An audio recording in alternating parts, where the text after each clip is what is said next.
Let's talk about something that should make every American stop what they're doing and pay attention. Because what just happened with the Epstein files, the Department of Justice, and Donald Trump isn't just another political food fight. It's a stress test for whether our institutions still mean what we think they mean. Over the past few days, tens of thousands of pages of documents tied to Jeffrey Epstein have been released.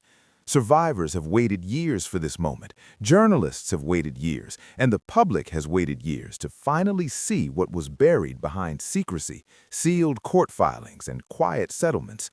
And yet, almost immediately, something strange happened. Before the ink was even dry on the document release, before investigators could realistically review the files, before experts could authenticate anything, the Department of Justice began publicly framing the story around one very specific conclusion. Donald Trump, we are told, has been cleared. Not questioned, not under review, not awaiting analysis, cleared. That alone should raise eyebrows. Because anyone who has ever worked in law enforcement, litigation, or document authentication knows one thing: real investigations take time. You don't authenticate handwriting, verify envelopes, check chain of custody, and analyze forensic evidence in a few hours. You don't determine whether something is real or fake because it's politically inconvenient. You determine it because the evidence leads you there. So how did we get here?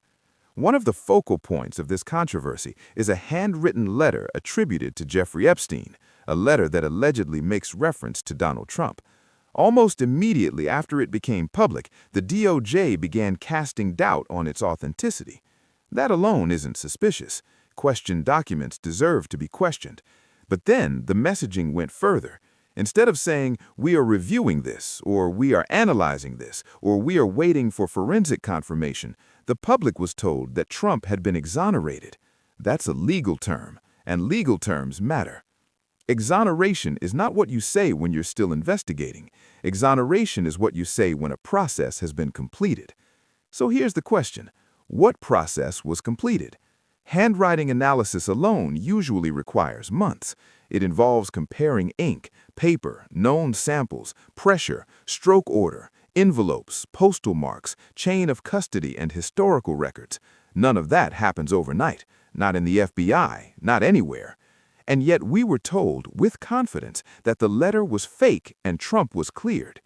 That's where this stops being about one letter and starts being about something much bigger. Because this isn't happening in a vacuum. The Epstein files don't just contain one document. They include thousands of pages of testimony, flight logs, financial records, communications, and witness statements. Survivors are still speaking. Civil litigation is still unfolding. Congressional oversight is now involved. So why rush to close the door on one politically explosive aspect of the story? Why not say, "We're reviewing everything"? Why single out Trump? And that's where the optics become deeply uncomfortable. Because no one is asking the Department of Justice to declare anyone guilty. That's not how the law works. But when the DOJ starts telling the public who is innocent before the evidence is even reviewed, that flips the entire process upside down. The law doesn't exist to protect reputations. It exists to establish facts. Now add another layer to this. The DOJ didn't just quietly file a memo. This was done through social media posts and public statements in the modern political battlefield where narratives form faster than facts. Once a message goes viral, it becomes truth in people's minds long before any court ever weighs in. So the real question becomes, was this a legal determination or a messaging strategy? And that's not a partisan question, that's an institutional one. Because if you believe in the rule of law, then you believe investigations should run their course no matter who is involved. Billionaires, presidents, celebrities, politicians, nobody gets special treatment. And that brings us to the survivors. More than 1,000 people connected to Epstein's network have told their stories. They didn't wait decades for this moment just to see it turned into a PR operation. They didn't endure silence, intimidation, and trauma just to watch institutions rush to protect powerful people. They want the truth, and truth doesn't happen on a political schedule. So what do we know? We know that documents were released. We know a letter surfaced. We know the DOJ publicly framed it as fake. We know Trump was publicly described as cleared. We know the investigation timeline doesn't match the confidence of those statements, and we know oversight committees in Congress are now asking how this happened so fast, who made the call, and what standards were used. Those questions are not radical, they are necessary. Because the moment the justice system appears to play favorites, it loses legitimacy, and once legitimacy is gone, all that's left is power. This isn't about liking or disliking Trump. This is about whether anyone can be placed above scrutiny. If the letter is fake, it should be proven fake. If it's real, it should be treated like evidence. If the claims are false, they should be disproven through investigation. Not tweets, not press releases, not spin, just facts. That's the standard we're supposed to live by.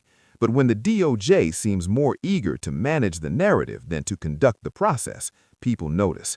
Survivors notice. Lawyers notice. Journalists notice. And once that trust cracks, it doesn't come back easily. We've seen this story before in American history. Powerful men, protected institutions, slow accountability. And every time the same lesson emerges. When you rush to defend power, you usually end up exposing weakness. So the real story here isn't one letter.